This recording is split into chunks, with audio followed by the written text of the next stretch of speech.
Have you ever wondered how a single family could go from being simple merchants to the unofficial kings of a republic, shaping the course of Western history? Forget crowns and armies for a moment. This story is about a different kind of power, a power built on gold, ambition, and a vision that would ignite the Renaissance. This is the incredible story of the rise of the Medici family. Welcome back to our channel. Today we're traveling back in time to 14th century Florence, a bustling city-state at the heart of Italy. It was a world of fierce competition, where powerful families vied for control through politics, trade, and sometimes the sharp end of a sword. But a new era was dawning, and a new kind of power was emerging. This power wasn't inherited through noble bloodlines, but earned through financial genius. Our story begins not with a king, but with a banker, Giovanni de Medici. Born in 1360, Giovanni was shrewd, cautious, and incredibly astute. He didn't come from one of Florence's old aristocratic families. The Medici were originally wool merchants and small-time moneylenders. But Giovanni had a revolutionary idea. At a time when banking was seen as a risky, even sinful profession, he saw an opportunity. He founded the Medici Bank in 1397. What made the Medici Bank so special? It was one of the first multinational corporations in history. Giovanni established branches in major cities across Europe: Venice, Rome, Geneva, London. This network allowed him to move money, extend credit, and finance ventures on an unprecedented scale. One of his most crucial moves was becoming the official banker for the papacy. Imagine handling the finances of one of the most powerful institutions in the world. The profits were immense, and so was the influence. Giovanni was careful, however. He stayed out of the political spotlight, preferring to pull the strings from behind the scenes. He used his wealth not to show off, but to build a network of allies, providing loans to friends and political figures, creating a web of obligation and loyalty that would become the foundation of his family's power. He invested in Florence, funding public works and charities, earning the goodwill of the common people. He understood that true power wasn't just about money, it was about reputation and public support.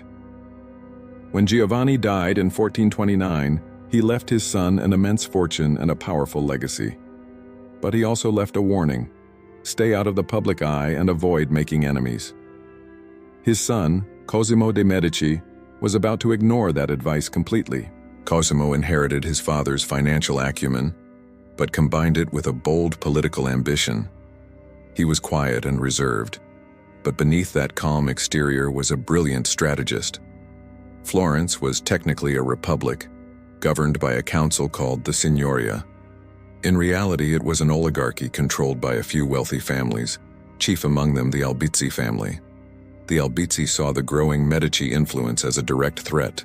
They feared Cosimo's popularity with the people and his ever-expanding network of financial dependents. In 1433, they made their move. They accused Cosimo of treason, of plotting to overthrow the government. He was arrested, imprisoned, and faced the threat of execution. This could have been the end of the Medici story, but Cosimo's wealth and influence proved to be his salvation. From his prison cell, he used his money to bribe his guards and influence the political process. His allies throughout Italy and Europe pressured Florence on his behalf. Instead of execution, his sentence was commuted to exile. The Albizzi thought they had won, but they had made a colossal miscalculation. By exiling Cosimo, they turned him into a martyr. While in exile in Venice, Cosimo was treated like a visiting head of state. He continued to run his banking empire, and Florence's economy, heavily dependent on the Medici Bank, began to suffer. Within a year, the political tide in Florence had turned. The people, feeling the economic pinch and stirred up by Medici supporters, voted to recall Cosimo from exile.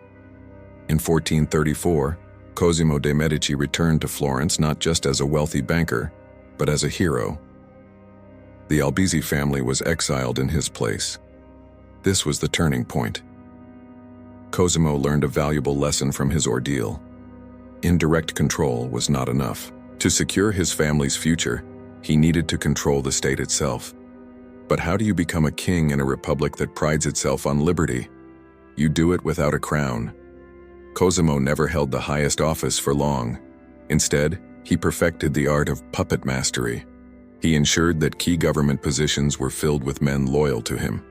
He manipulated election processes and used his financial power to reward allies and punish enemies. He became the Pater Patriae, the father of the fatherland, the unacknowledged Prince of Florence. He ruled not by law, but by influence for 30 years. But Cosimo's legacy goes far beyond politics and banking. He understood that power wasn't just about controlling the present, it was about shaping the future. And he did this through an unprecedented patronage of art and philosophy. Cosimo poured his vast fortune into culture. He sponsored brilliant artists like Donatello and Fra Angelico.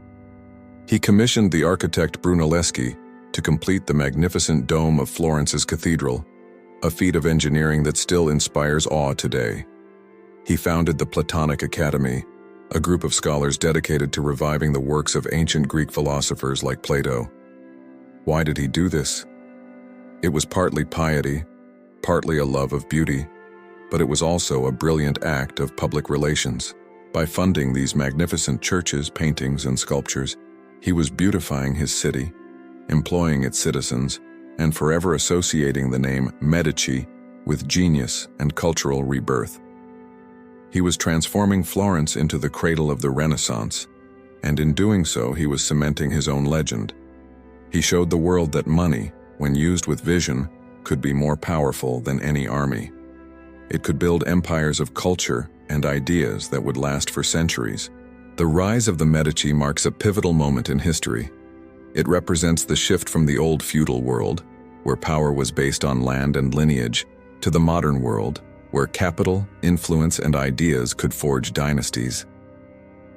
Giovanni de Medici laid the financial foundation, but it was Cosimo the Elder who brilliantly combined that wealth with political cunning and cultural vision to become the master of Florence.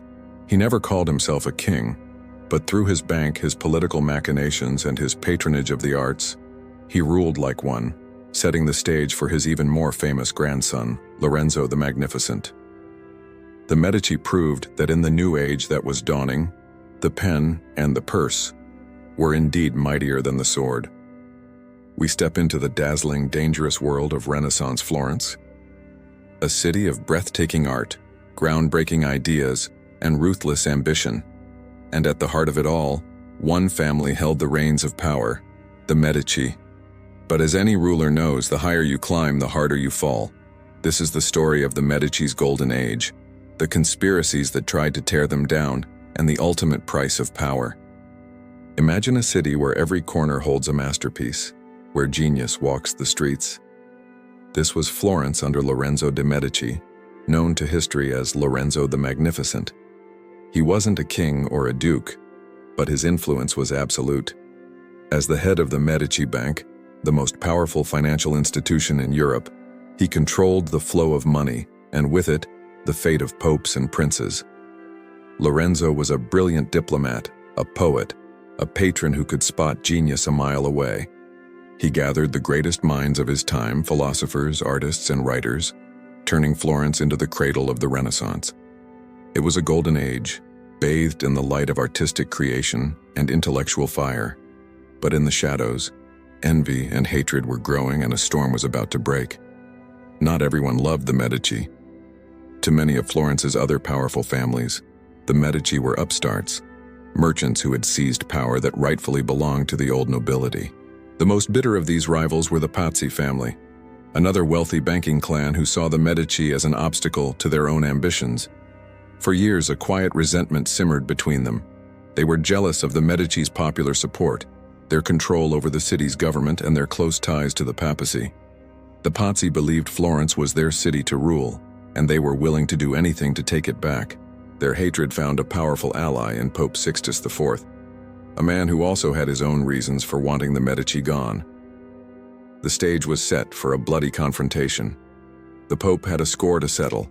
He wanted to expand the Papal States and install his own family in positions of power, but the Medici Bank had refused him a crucial loan. To Pope Sixtus, this was an unforgivable insult. He saw the Medici's influence as a direct challenge to his own authority. So, he threw his support behind the Pazzi conspiracy. The plan was audacious and brutal. Assassinate Lorenzo and his brother Giuliano during High Mass at Florence's great cathedral, the Duomo. The signal for the attack would be the most sacred moment of the service, the ringing of the bells at the elevation of the host. On Easter Sunday, 1478, as the city gathered to celebrate, assassins hid daggers beneath their cloaks, ready to plunge Florence into chaos. As the bells tolled, the killers struck. Giuliano de Medici was stabbed 19 times, dying instantly on the cathedral floor. Lorenzo, however, fought back. Wounded in the neck, he used his cloak as a shield, fended off his attackers, and with the help of his friends, managed to escape into the sacristy, bolting the heavy bronze doors behind him. The conspiracy had failed in its main objective. Lorenzo was alive. When the people of Florence heard what had happened, they didn't rise up with the Pazzi as the conspirators had hoped. Instead, they rallied behind the Medici. A wave of brutal vengeance swept the city. Members of the Pazzi family and their co-conspirators were hunted down, dragged through the streets, and hanged from the windows of the Palazzo Vecchio, the seat of government.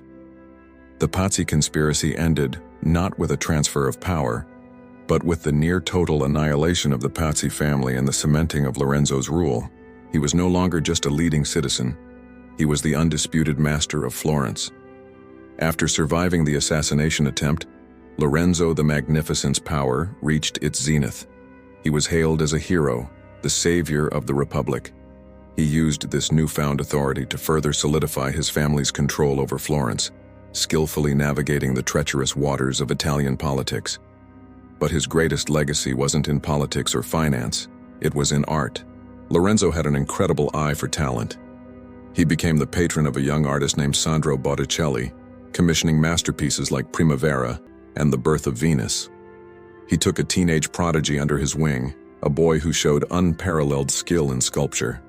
That boy was Michelangelo.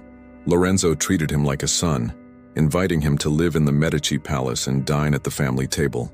He also recognized the genius of another young man, Leonardo da Vinci, providing him with early commissions. By funding these artists, Lorenzo didn't just decorate his city. He fueled the engine of the Renaissance and ensured his name would be remembered for centuries. But no golden age lasts forever. While Lorenzo was busy sponsoring art and playing diplomat, a new fiery voice rose in Florence. A Dominican friar named Girolamo Savonarola. He preached against the city's vanity, its worldly art, and the corruption of the church. He saw the Medici's lavish lifestyle as a sin, and Lorenzo as a tyrant leading his people to damnation. Savonarola's sermons were electrifying, and he quickly gained a massive following among Florentines who were tired of political corruption and yearned for spiritual purity. He predicted the downfall of the city's leaders and the coming of a divine punishment. For Lorenzo, Savonarola was more than a nuisance. He was a direct threat to the Medici's world order, a sign that the foundations of their power were beginning to crack. In 1492, Lorenzo the Magnificent died, leaving a power vacuum that his son Piero was ill-equipped to fill. Lacking his father's charm and political skill, Piero quickly made a series of disastrous decisions, alienating allies and angering the Florentine people. When the King of France invaded Italy 2 years later, Piero surrendered to him without a fight, a humiliation the city could not forgive. Seizing the moment, Savonarola's followers rose up. The Medici were declared tyrants and banished from Florence. The mob ransacked the Medici palace, a symbol of their decades-long rule. Savonarola took control, attempting to turn Florence into a city of God, culminating in the infamous bonfire of the vanities, where citizens were encouraged to burn their mirrors, cosmetics, fine clothes, and even works of art deemed immoral. The Medici were in exile, their power seemingly broken forever. But the Medici were survivors. For nearly 2 decades, they schemed from exile, waiting for their chance to return. That chance came when the political tides in Italy shifted once again. Savonarola himself had made powerful enemies, including the Pope, and was eventually excommunicated and executed in the very square where he had held his bonfires. With the help of papal armies, the Medici finally fought their way back into Florence in 1512, reclaiming their power. But the Florence they returned to was not the same, and the Medici themselves had changed. Their return marked the end of the Florentine Republic and the beginning of a new era. They would soon trade their role as the city's leading citizens for formal titles, becoming the Dukes of Florence and later the Grand Dukes of Tuscany. Their story is a powerful reminder that in the game of power, nothing is permanent. Fortunes rise and fall, alliances shift, and even the most magnificent golden age can come to a sudden and violent end. Thank you for joining us on this deep dive into the Medici power struggle. The clash of art, politics, and ambition in Renaissance Florence is a story that continues to fascinate us. If you enjoyed this journey into the past, please hit that like button and subscribe for more stories from history. Let us know in the comments which historical family you'd like us to explore next. The Medici, we witnessed the dramatic twilight of a dynasty that once defined an era. The story isn't over with Lorenzo the Magnificent or the fiery Savonarola. The Medici name would rise again, but this time the splendor would be shadowed by a slow, inexorable decline. After their exile, the Medici's return to Florence wasn't as the city's first citizens, but as its absolute rulers. In 1532, with the backing of Holy Roman Emperor Charles V, Alessandro de' Medici was named the first Duke of Florence. The Republic was officially dead. The Medici were now royalty. His successor, Cosimo I, was a master of statecraft. He expanded his territory, centralized power, and in 1569 was elevated to Grand Duke of Tuscany by the Pope. Cosimo Varn was a throwback to the great Medici of old. He was a significant patron of the arts, completing the Uffizi Gallery, which his father had started, and supporting artists like Vasari and Bronzino. He also established the Florentine Botanical Gardens, one of the oldest in the world. He was a strong, capable ruler who consolidated Medici power and brought a new era of stability and prestige to Tuscany. It seemed the Medici were back, stronger than ever. But the very nature of their power had changed. They were no longer the master bankers and political puppeteers of a republic. They were now just one more noble house in the complex chess game of European monarchies, their fate tied to the whims of larger, more powerful empires. While the Medici men were consolidating their rule in Tuscany, two Medici women were making waves on a much grander stage: France. Catherine de' Medici, great-granddaughter of Lorenzo the Magnificent, became Queen of France through her marriage to King Henry II. After his death, she served as regent for her three young sons, who all became king. Catherine's era was one of intense religious conflict, the French Wars of Religion.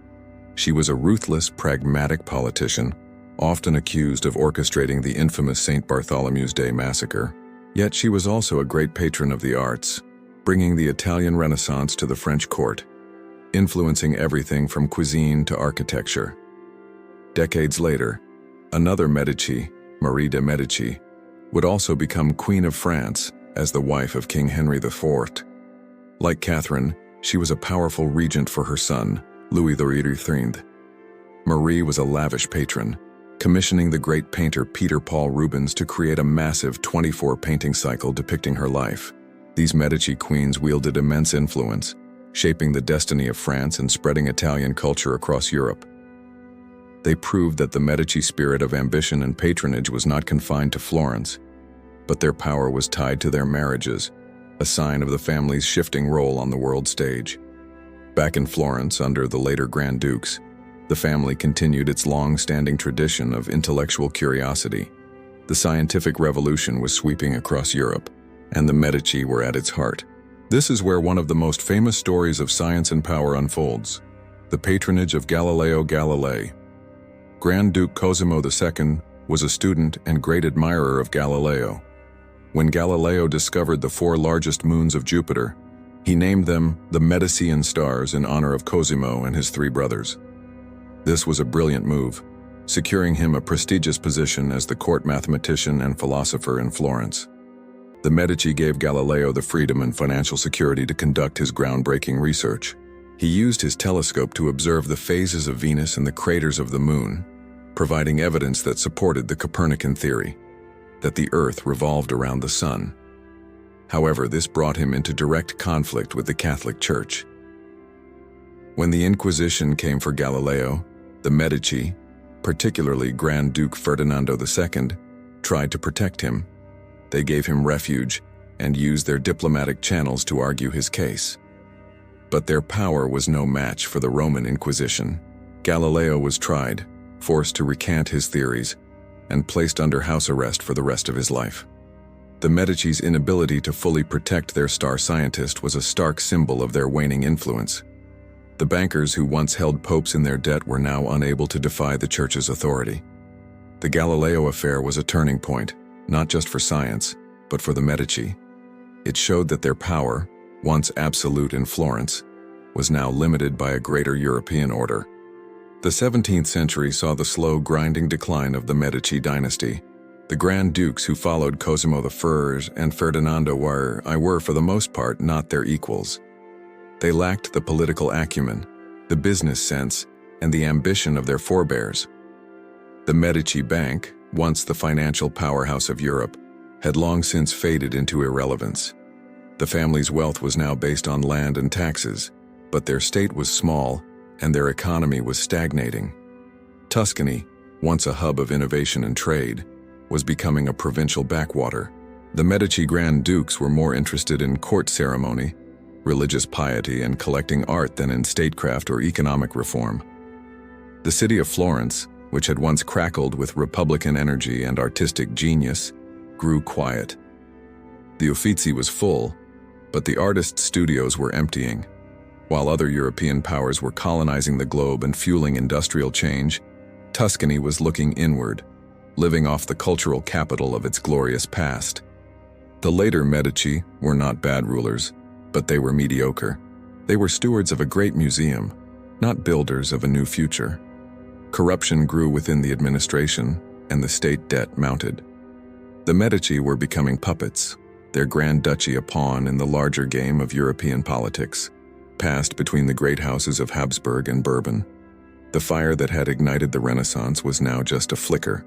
The end came not with a bang, but with a whimper. The last Medici Grand Duke, Giangastone de Medici, was a recluse who spent the final years of his reign in bed, largely ignoring the affairs of state. He had no children. His brother had died without a male heir. The line was coming to an end. The great powers of Europe had already decided Tuscany's fate, signing treaties that would hand the Grand Duchy over to Francis Stephen of Lorraine upon Giangastone's death. The Medici dynasty, which had produced popes, queens, and the architects of the Renaissance, was to be extinguished by a treaty signed by foreigners.